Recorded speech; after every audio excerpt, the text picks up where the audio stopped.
എല്ലാ വിദ്യാർത്ഥികൾക്കും പുതിയൊരു വീഡിയോയിലേക്ക് സ്വാഗതം. ഈ വർഷത്തെ +1 വൊക്കേഷണൽ ഹയർ സെക്കൻഡറി അലോട്ട്മെൻറ്റ് ലഭിക്കുന്ന വിദ്യാർത്ഥികൾ പ്രധാനമായിട്ടും ശ്രദ്ധിക്കേണ്ട കാര്യമാണ് നിങ്ങൾക്ക് ലഭിച്ച കോഴ്സ് ഗ്രൂപ്പ് ബി കോഴ്സാണോ എന്നുള്ളത്. അപ്പോൾ ഗ്രൂപ്പ് ബി കോഴ്സിൻ്റെ പ്രത്യേകത എന്താണ് എന്നുള്ള കാര്യം ഈ ഒരു വീഡിയോ വഴി നിങ്ങൾക്ക് മനസ്സിലാക്കാൻ സാധിക്കുന്നതാണ്. അപ്പോൾ ഗ്രൂപ്പ് ബി കോഴ്സ് എന്നതുകൊണ്ട് ഉദ്ദേശിക്കുന്നത് നിങ്ങൾക്ക് അലോട്ട്മെൻറ്റ് ലഭിച്ച കോഴ്സിൽ, അതായത് ബയോളജി ഉണ്ടെങ്കിൽ അതാണ് ഗ്രൂപ്പ് ബി കോഴ്സ് എന്നതുകൊണ്ട് ഉദ്ദേശിക്കുന്നത്. അപ്പോൾ ഈ ഒരു ഗ്രൂപ്പ് ബി കോഴ്സ് കിട്ടിയ വിദ്യാർത്ഥികൾ എന്താണ് ചെയ്യേണ്ടത് എന്നുള്ള കാര്യം നമുക്ക് നോക്കാം. അതുപോലെ തന്നെ ഏതൊക്കെയാണ് ഗ്രൂപ്പ് ബി കോഴ്സുകൾ എന്ന് കൂടി നമുക്ക് നോക്കാം.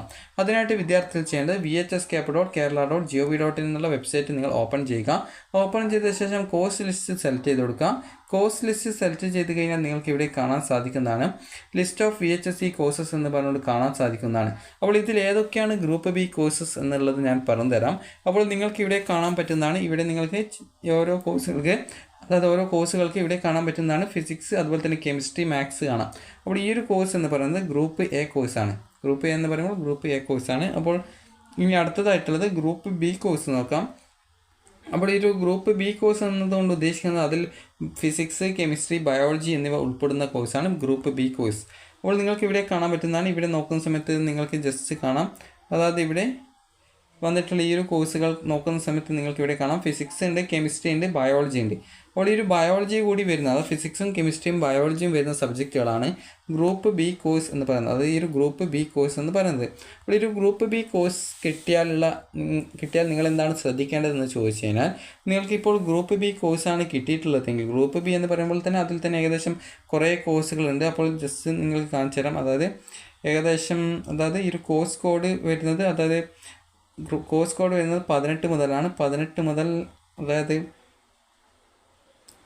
മുതൽ ഈ ഒരു 38 വരെയുള്ള കോഴ്സുകൾ, അതായത് 18 മുതൽ 38 വരെയുള്ള കോഴ്സുകൾ വരുന്നത് ഈ ഒരു ഗ്രൂപ്പ് ബി കോഴ്സാണ്. അതിലൊക്കെ ഫിസിക്സ്, കെമിസ്ട്രി, അതുപോലെ തന്നെ ഈ ഒരു ബയോളജി എന്നിവയുണ്ട്.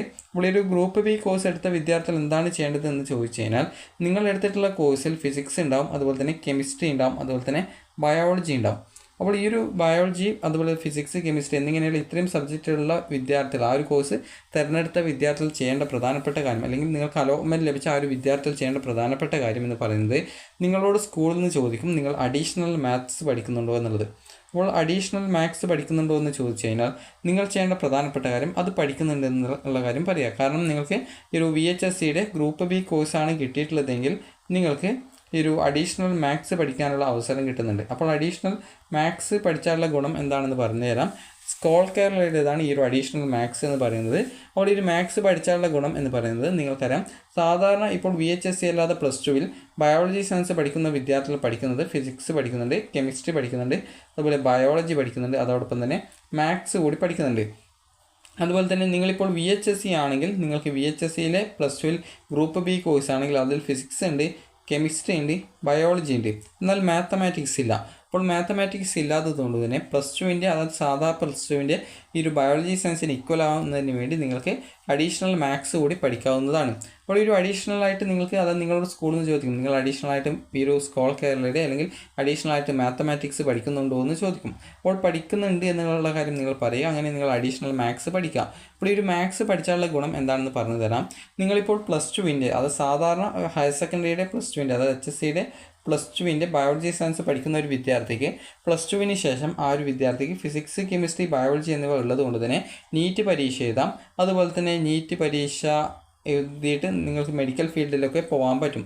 അതുപോലെ തന്നെ ഇതിനോടൊപ്പം നിങ്ങൾക്ക് ഫിസിക്സ് ഉണ്ട്, കെമിസ്ട്രി ഉണ്ട്, അതോടൊപ്പം തന്നെ മാത്സ് കൂടി ഉള്ളതുകൊണ്ട് എൻജിനീയറിംഗ് ഫീൽഡിലേക്ക് പോകാം. അതായത് ഇപ്പോൾ കീം പരീക്ഷയൊക്കെ എഴുതിയിട്ട് ഈ ഒരു എൻജിനീയറിംഗ് ഫീൽഡിലേക്ക് പോകാൻ സാധിക്കും. എന്നാൽ ഇവിടെ VHSC കോഴ്സിൽ ഫിസിക്സ്, കെമിസ്ട്രി, ബയോളജി മാത്രം ഉള്ളത് കൊണ്ട് തന്നെ, ഗ്രൂപ്പ് ബി കോഴ്സ് ആയതുകൊണ്ട് തന്നെ അങ്ങനെയുള്ള വിദ്യാർത്ഥികൾക്ക് ഈ ഒരു എൻജിനീയറിംഗ് ഫീൽഡിലേക്ക് പോകാനായിട്ട്, അത് കീം പരീക്ഷ ഒന്നും എഴുതാനായിട്ട് പറ്റത്തില്ല. അപ്പോൾ അതിന് പരിഹാരമായിട്ടാണ് നിങ്ങൾക്ക് അഡീഷണൽ മാത്സ് കൂടി പഠിക്കാനുള്ള ഒരു അവസരം നൽകുന്നത്. അപ്പോൾ ഇങ്ങനെ അഡീഷണൽ മാത്സ് കൂടി നിങ്ങൾ പഠിക്കുന്നത് കൊണ്ടുള്ള ഗുണം എന്ന് പറയുന്നത്, ഈ ഒരു ഫിസിക്സ്, കെമിസ്ട്രി, ബയോളജി എന്നിവ ഉള്ളതുകൊണ്ട് നിങ്ങൾക്ക് ഈ ഒരു നീറ്റ് പരീക്ഷയൊക്കെ എഴുതാവുന്നതാണ്. അതുപോലെ തന്നെ നിങ്ങൾ അഡീഷണൽ ആയിട്ട് സ്കോൾ കേരളയുടെ മാത്തമാറ്റിക്സ് കൂടി പഠിക്കുന്നത്, അതായത് കണക്ക് കൂടി പഠിക്കുന്നുണ്ട് എന്നുള്ളത് കൊണ്ട് നിങ്ങൾക്ക് എൻജിനീയറിംഗ് സ്ട്രീമിലേക്ക് കൂടി, അതായത് എൻജിനീയറിംഗ് മേഖലയിലേക്ക് കൂടി നിങ്ങൾക്ക് പോകാനായിട്ട് പറ്റും. അതുകൊണ്ട് തന്നെ വിദ്യാർത്ഥികൾ ശ്രദ്ധിക്കേണ്ടത്, നിങ്ങൾക്ക് വൊക്കേഷണൽ ഹയർ സെക്കൻഡറിയിൽ ഫിസിക്സ്, കെമിസ്ട്രി, ബയോളജി എന്നിവ അടങ്ങിയിട്ടുള്ള ഗ്രൂപ്പ് ബി കോഴ്സാണ് കിട്ടിയതെങ്കിൽ നിങ്ങൾ അഡീഷണൽ മാത്സ് കൂടി പഠിക്കുക. കാരണം നിങ്ങൾക്ക് പിന്നീട് പഠിക്കാൻ പറ്റുമോ എന്ന് ചോദിക്കാറുണ്ട് പല വിദ്യാർത്ഥികളും. എന്നാൽ നിങ്ങൾ ശ്രദ്ധിക്കേണ്ടത് നിങ്ങളിപ്പോൾ ആ ഒരു പഠിക്കുന്നതിൻ്റെ കൂടെ പഠിക്കുന്ന സമയത്ത് നിങ്ങൾക്ക് സിമ്പിളായിട്ട് തന്നെ ഒരു മാത്സ് കൂടി പഠിച്ചിട്ട് ജയിക്കാനായിട്ട് പറ്റും. എന്നാൽ നിങ്ങൾക്ക് പിന്നീട് പഠിക്കണമെന്ന് പറയുകയാണെങ്കിൽ പിന്നീട് അങ്ങനെ പഠിക്കാനുള്ള ഒരു അവസരം കിട്ടുമോ എന്നുള്ളതൊന്നും അറിയില്ല. അതുകൊണ്ട് തന്നെ നിങ്ങൾ ശ്രദ്ധിക്കേണ്ടത് ഇപ്പോൾ VHSCയുടെ +2വിൻ്റെ ഈ ക്ലാസ്സുകൾ ആരംഭിക്കുന്ന സമയത്ത് നിങ്ങളോട് ഈ ഒരു ഫിസിക്സ്, കെമിസ്ട്രി, ബയോളജി എന്നിവയുള്ള ഗ്രൂപ്പ് ബി കോഴ്സ് കിട്ടിയ വിദ്യാർത്ഥികളോട് സ്കൂളിൽ നിന്ന് ഗ്രൂപ്പ് ബി കോഴ്സ് എടുത്ത വിദ്യാർത്ഥികളോട് അഡീഷണൽ മാത്തമാറ്റിക്സ് കൂടി പഠിക്കുന്നുണ്ടോ എന്ന് ചോദിക്കും. അപ്പോൾ അങ്ങനെയെങ്കിൽ നിങ്ങൾ പഠിക്കുന്നുണ്ട് എന്ന് പറയുക. എന്നിട്ട് നിങ്ങൾ ഈ ഒരു അഡീഷണൽ മാത്തമാറ്റിക്സ്, അതായത് അഡീഷണൽ ആയിട്ട് കണക്ക് കൂടി പഠിക്കുക, അതായത് മാത്തമാറ്റിക്സ് കൂടി അഡീഷണൽ ആയിട്ട് നിങ്ങൾ പഠിക്കുക. അങ്ങനെയെങ്കിൽ നിങ്ങൾക്ക് ഈ ഒരു +2 കഴിയുന്ന സമയത്ത് നിങ്ങൾക്കൊരു ഉപകാരപ്രദം ആയിരിക്കും. അപ്പോൾ നിങ്ങൾ ശ്രദ്ധിക്കേണ്ടത് ഇങ്ങനെ പഠിച്ചു കഴിഞ്ഞാൽ നിങ്ങൾ ഈ ഒരു സാധാരണ HSCയുടെ +2വിന് ഈക്വൽ ആയിരിക്കും VHSCയുടെ +2 ആയിട്ട് മാറുക. അതായത് +2 ഈ ഒരു ഹയർ സെക്കൻഡറി വിഭാഗത്തിൽ ബയോളജി സയൻസ് പഠിച്ച ഒരു വിദ്യാർത്ഥിക്ക് എന്തൊക്കെ കോഴ്സുകളിലേക്ക് പഠിക്കാനായിട്ട്, അല്ലെങ്കിൽ എന്തൊക്കെ കോഴ്സുകൾ പഠിക്കാം, അല്ലെങ്കിൽ എന്തൊക്കെ ജോലികളിലേക്ക് പോകാൻ പറ്റും, അപ്പോൾ അതിനൊക്കെ നിങ്ങൾക്ക് ഈ ഒരു VHSC +2വിൽ ഈ ഒരു ഫിസിക്സ്, കെമിസ്ട്രി, ബയോളജി അടങ്ങിയ ഗ്രൂപ്പ് ബി കോഴ്സ് എടുക്കുന്ന വിദ്യാർത്ഥികൾ അഡീഷണൽ ആയിട്ട് മാത്തമാറ്റിക്സ് കൂടി പഠിക്കുകയാണെങ്കിൽ നിങ്ങൾക്ക് ഈ ഒരു +2വിൻ്റെ അത് ഹയർ സെക്കൻഡറി വിഭാഗത്തിന് ഇക്വലാവുകയും അവർ പഠിക്കുന്ന ഏതൊരു കോഴ്സുകളും നിങ്ങൾക്ക് പഠിക്കാനായിട്ടും സാധിക്കും. അതുകൊണ്ട് തന്നെ നിങ്ങൾക്ക് ഗ്രൂപ്പ് ബി കോഴ്സ് ആണെങ്കിൽ അത് ഫിസിക്സ്, കെമിസ്ട്രി, ബയോളജി എന്നിവ അടങ്ങിയിട്ടുള്ള ഗ്രൂപ്പ് ബി കോഴ്സ് അലോട്ട്മെൻറ്റായിട്ട് ലഭിക്കുന്ന വിദ്യാർത്ഥികൾ നിർബന്ധമായിട്ടും അഡീഷണൽ മാത്സ് കൂടി പഠിക്കാനായിട്ട് ശ്രദ്ധിക്കുക. കാരണം +2 കഴിഞ്ഞ ശേഷം മാത്സ് പഠിക്കുക എന്ന് പറഞ്ഞാൽ നിങ്ങൾക്ക് വീണ്ടും 2 വർഷമൊക്കെ കളഞ്ഞ് നിങ്ങൾ വീണ്ടും പഠിക്കുക എന്ന് വെച്ചാൽ ബുദ്ധിമുട്ടായിരിക്കും. അതുകൊണ്ട് തന്നെ നിങ്ങളിപ്പോൾ പഠിക്കുന്നതിൻ്റെ കൂടെ തന്നെ ഈ ഒരു അഡീഷണൽ ആയിട്ട് മാത്സ് കൂടി പഠിക്കുകയാണെങ്കിൽ നിങ്ങൾക്കത് ജയിക്കുന്നതിനും അതുകൂടാതെ തന്നെ നിങ്ങൾക്കൊരു ഈ ഒരു സാധാരണ +2വിന് തുല്യമായിട്ടുള്ള ഒരു എലിജിബിലിറ്റി ആയിട്ട് മാറുകയും അതുപോലെ തന്നെ സാധാരണ +2 പഠിക്കുന്ന ഒരു വിദ്യാർത്ഥിക്ക് എന്തൊക്കെ കോഴ്സ് പഠിക്കാൻ പറ്റുമോ ആ ഒരു കോഴ്സുകൾക്ക് നിങ്ങൾക്കും പഠിക്കുന്നതിനായിട്ടുള്ള ഒരു അവസരം ലഭിക്കുകയും ചെയ്യും. അതുകൊണ്ട് തന്നെ +2 വൊക്കേഷണൽ ഹയർ സെക്കൻഡറിയിൽ ഈ ഒരു ഗ്രൂപ്പ് ബി, അതായത് ഫിസിക്സ്, കെമിസ്ട്രി, ബയോളജി എന്നിവ അടങ്ങിയ സബ്ജക്റ്റുകൾ എടുക്കുന്ന വിദ്യാർത്ഥികൾ അഡീഷണൽ ആയിട്ട് മാത്തമാറ്റിക്സ് കൂടി നിങ്ങൾ പഠിക്കാനായിട്ട് ശ്രദ്ധിക്കേണ്ടതാണ്. അപ്പോൾ നിങ്ങളോട് സ്കൂളിൽ നിന്ന് അത് ചോദിക്കും, അപ്പോൾ നിങ്ങൾ പഠിക്കുന്നുണ്ട് എന്ന് പറഞ്ഞാൽ ആ ഒരു ഗ്രൂപ്പ് ബി കോഴ്സിനോടൊപ്പം തന്നെ നിങ്ങൾ അഡീഷണൽ ആയിട്ട് മാത്സ് കൂടി പഠിക്കുക. അപ്പോൾ നിങ്ങൾക്ക് ഈ ഒരു വീഡിയോ ഉപകാരപ്രദമായിട്ടുണ്ടെങ്കിൽ ലൈക്ക് ചെയ്യുക, ഷെയർ ചെയ്യുക. Thank you for watching.